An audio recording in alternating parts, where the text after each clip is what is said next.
Alright, so today I'm going to do the same thing I did the other day with the DS1, which is try the Metal Zone MT-2 by Boss out against the model version of the same thing, or what's supposed to be anyway, available in the Line 6 HX Stomp. It's part of the Helix. It's available in the other ones as well, not just the Stomp. But let's take a look at this one. I was pretty impressed with the DS1, how close the vintage DS1 sounded to the DS1, and the mod was an interesting take on that as well.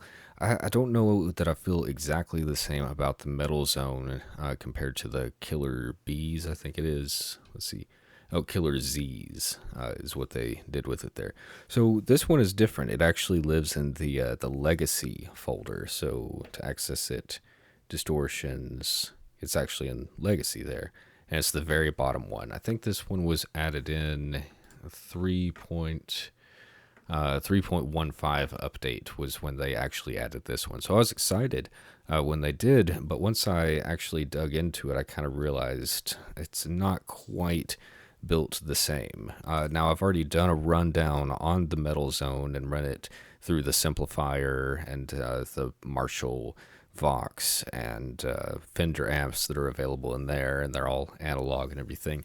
And this is running through a digital setup, so I've got the jazz chorus just set to a kind of a clean channel there that I'm working off of, and then 4x12 greenback, and I'm doing dual, so I've got the Suit Pro is the second half of it there, room reverb, and the delay for doing some solos and stuff.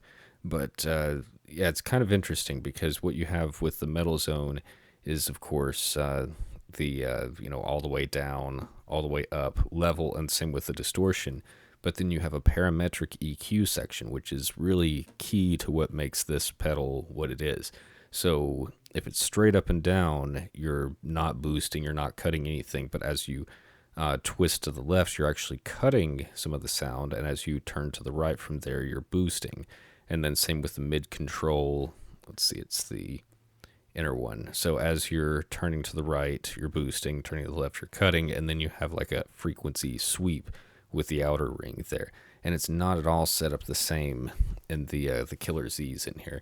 So the drive and the level are pretty similar there, but as far as the contour, I guess that replaces the high and the low, and it doesn't really exactly feel like a cut and a boost exactly. I guess 50% would be 12 o'clock noon on this, but I don't really feel that it's exactly the same. I'll show you what I mean. And then mid being there and mid frequency, I don't know that they behave quite the same way. So let's try this out and just see what it's going to sound like.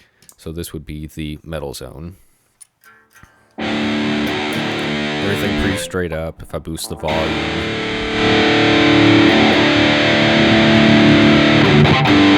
I don't want to clip us out or anything. Let's boost the distortion.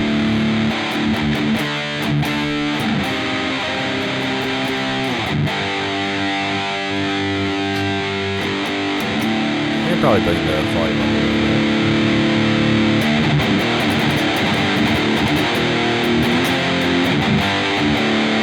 Alright, and I'm running this before the amp and then before the cabs and everything, and that's another thing I want to check out with the Metal Zone here too.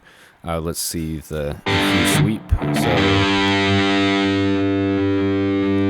that was cutting out the highs.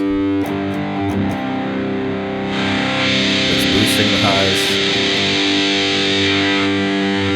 This would be cutting the lows and boosting.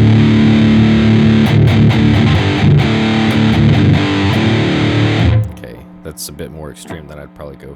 Let's try twisting these both at the same time, though. I think that's going to be the closest we're going to get to that contour. Alright, so that's all the way cut. All the way boosted. Alright, so again, I don't think that that's exactly quite what you get with the contour control. And then let's do the mids, and we're just gonna boost it and then sweep.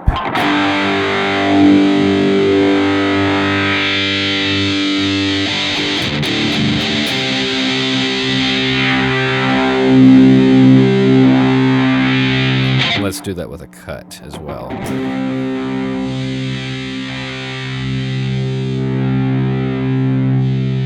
It's not all about boosting. Sometimes you gotta clear some room in the mix. There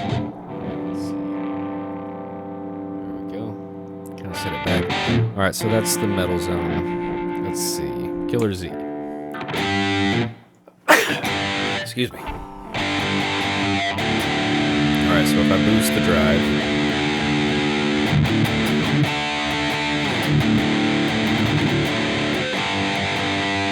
okay, boost the level,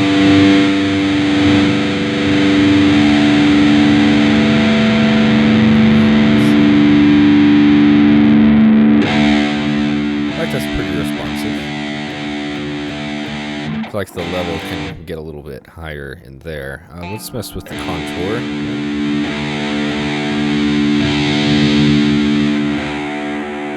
So that is kind of simple. Let's see. I have these cut and everything. It's not quite the same.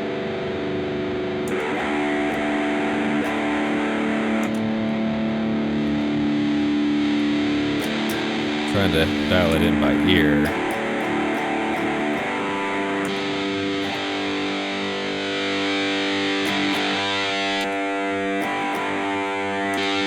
Getting a little closer.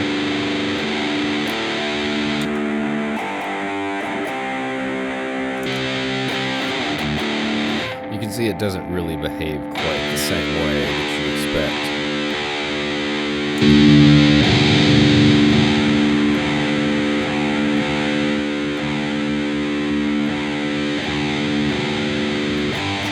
And then let's check out the mid-frequency.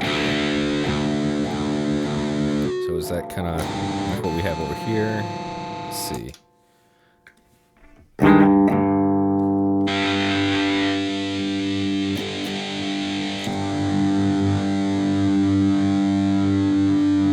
Yeah, because that'd be like a mid-cut. See, that sounds pretty different to me.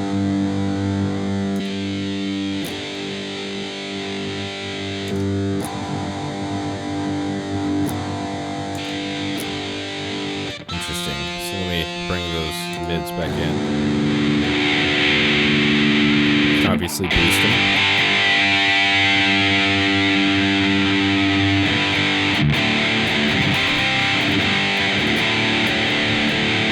Okay. And then let's do the frequency sweep.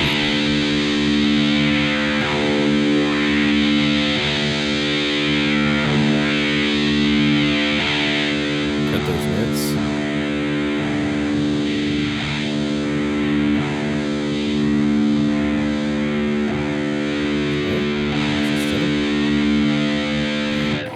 So, I think what I've been able to demonstrate with this is that these two are not exactly alike. The Helix has been amazing as far as the updates that they have continued to add and things that they've been adding to this as well, but it would be really cool to have something that was more of an accurate representation of the Metal Zone MT-2. Being in the Legacy collection, I'm guessing that this was probably part of like the old series where they had like the 4 switches. I think it was yellow, the one that had the drive, so maybe this is from that and just that version. But it's usable and it's cool. I don't know that I've got the best sound with it here. If you just load it in, so let me delete this block, clear that block. If you just drop it in, it has a little bit different settings. So you go to distortion, legacy, all the way to the bottom, and so you see it comes in 67, 74, level 50, 55, 88. It's pretty cool. Let's see. Let's compare. So, since I changed what that was, it's no longer assigned to that switch, so I have to tap that again, hit that. I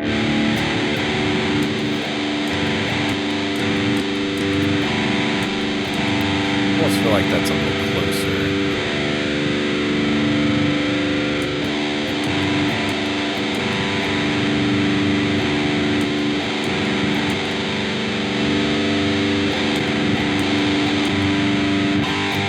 it's not quite so different when you do it like that. So yeah, it's different.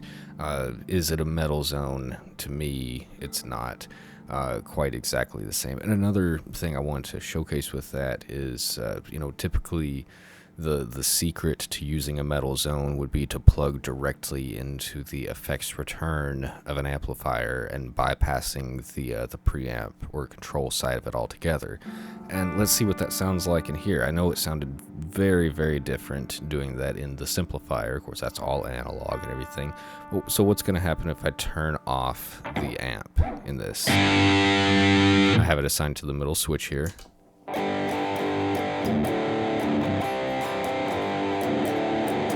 So that's the Killer Z's.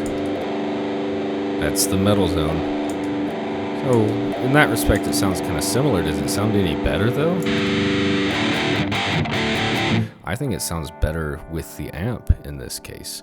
So let's do something a little bit different then. Let's take the amp and we're going to put it at the front of the chain. So that would put the metal zones kind of like we can imagine they would be in the loop now of the amp.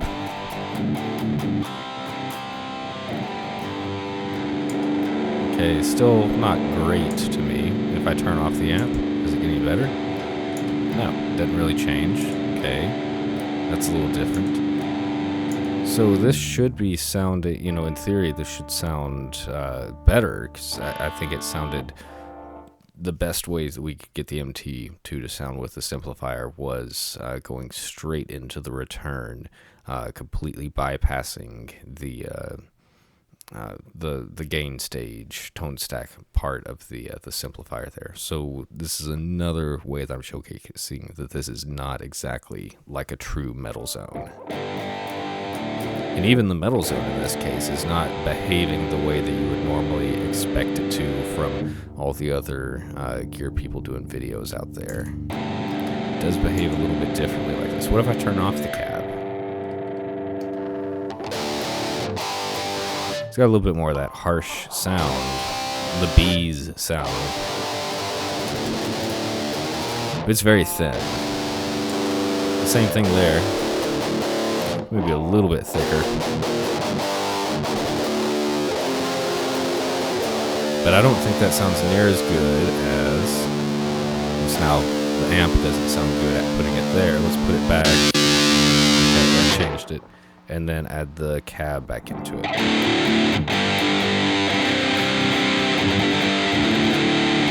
So even using a metal zone with the HX Stomp, I don't think that you can really treat it the same way that you would running into an amplifier, or even like how I did with the simplifier there. It actually probably does sound best in front of the chain of things there. So that's kind of cool. Let's do one last thing before we wrap this up. I want to take the Killer Z, or maybe I should, it doesn't really matter. I'm going to take the metal zone and drop it into a second path here, okay? And then I'm going to take the end of the chain and drop it like right there. So I've got the metal zone on one chain, one path, and I've got the Killer Z's on the other. So you can hear I've actually got some clean tone. If I wanted to bring that down,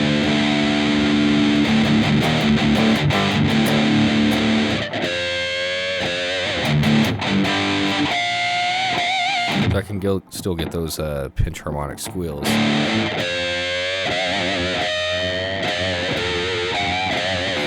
I still got that clean tone mixed in, so that's kind of cool. I'm going to bring it back up to normal though. And let's do this. I'm going to turn both paths on.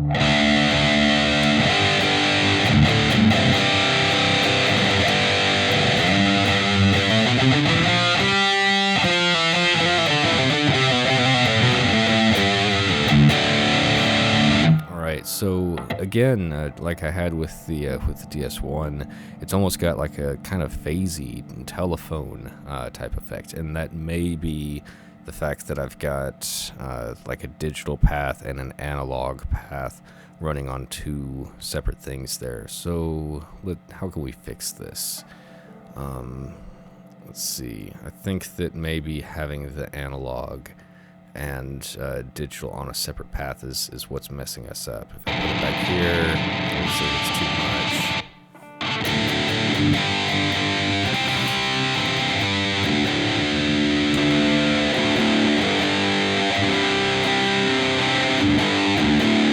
I probably wouldn't run those two together here, but yeah, this has been kind of interesting. I felt like the DS1 was a lot closer, the pedal wise anyway, to what was actually in here, but it wasn't a legacy. It's one of the newer things there. So yeah, I know that the Killer Z is supposed to be this thing here, but it'd be really cool if we could get something that has the parametric settings and kind of reads out. It would make me feel a bit more like that's what it's going for. So thank you very much for watching and checking this out and everything, and I will talk to you here soon in another video. Thanks.